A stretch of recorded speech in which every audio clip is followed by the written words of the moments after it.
મારે અહીંયા વિદ્યાર્થી દોસ્તો સાથે પછી વાત કરવી છે. ગુરુજીઓ જે બેઠા છે, મેનેજમેન્ટના જે મિત્રો બેઠા છે, એમની સાથે વાત કરવી છે. સર, એક સર્વે આવ્યો છે. એક સર્વે એવો આવ્યો છે કે આપણે કોલેજ સુધી ભણીએ છીએ એમાંથી 80% કોઈની કામ આવતું જ નથી.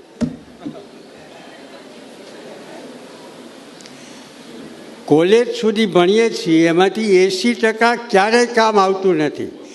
આપણને કામ આવે છે શું કામ કે એની આપણે વહન કરવાનું નીચે એટલે. પણ આપણી સિવાયના જેટલા ભણી ગયા છે એને જીવનમાં કોઈ જ ભણેલું 80% કામ લાગતું નથી. તો સવાલ એ છે કે આ 80%ને કાઢી ન શકાય? જે કામનું નથી એને કાઢીએ, અને જે કામનું છે એને લાવીએ, જેને આપણે ફ્રન્ટ લાઈન કરિક્યુલમ કહીએ છીએ. આ એક ગંભીરતાથી વિચારવાનો સમય આવી ગયો છે. કારણ કે 10, 11, 12નો વિદ્યાર્થી ગોખીને સાહેબ ગાંડો થઈ જાય છે. એ ગોખેલું પાછું એને કામ આવવાનું નથી, સિવાય કે જે ઉપલા 10% જે એને કામ આવે છે. પણ 90%ને ગોખાવીને આપણે એટલું મોટું પાપ કરી રહ્યા છીએ કે આપઘાત કરે છે, એ માનસિક તણાવમાં આવી જાય છે. તો એવું ન કરી શકીએ રામાનુજ સાહેબ કે 80%ને કાઢીએ, ભલે શરૂઆતમાં 10%, 20%ને કાઢીએ, અને જે જરૂરી છે એને લાવીએ. જરૂરી છે કેવું હું તમને કહું. મને એમ હતું કે ગણિતનો ખા છું.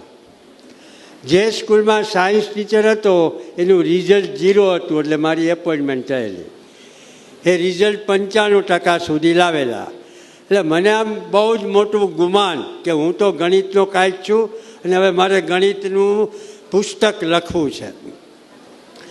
એ વાત પછી એક પ્રસંગ એવો બન્યો કે મારા ફાર્મ હાઉસમાં મારે એક દિવાલ બનાવવી હતી.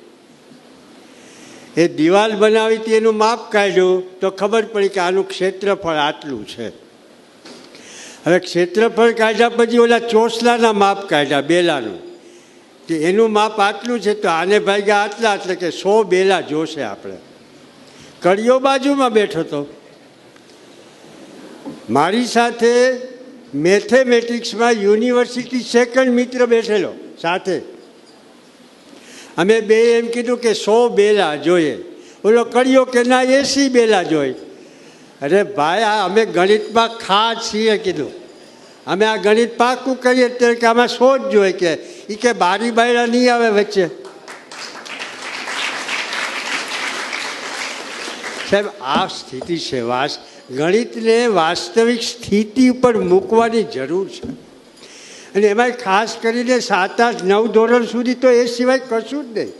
જીવનમાં ઉપયોગી છે એ જ મૂકો, અને પછી જે થિંકિંગ પ્રોસેસવાળું જે તર્ક ઉપર જવું છે એ પછી ઉપલા ધોરણમાં મૂકીએ. આવું નહીં કરવું જોઈએ. આ કરવાનો સમય આવી ગયો છે.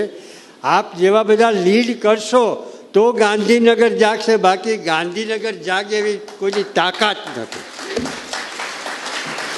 સાહેબ, અમારે અહીં એક ડીડીઓ સાહેબ આવ્યા એટલે હું આ 2 દિવસથી ફરિયાદ સાંભળું. ડીડીઓ સાહેબ શિક્ષકોને ગાળો બોલે છે. આવું ક્યાંય સાંભળ્યું છે? એ ભણ્યા તો હશે ને, એનો અર્થ એમ કે ભણતર કાચું છે ને. ભણતર કાચું છે ને. ભણતરમાં ક્યાંક તણાવ ઊભો થાય છે ને.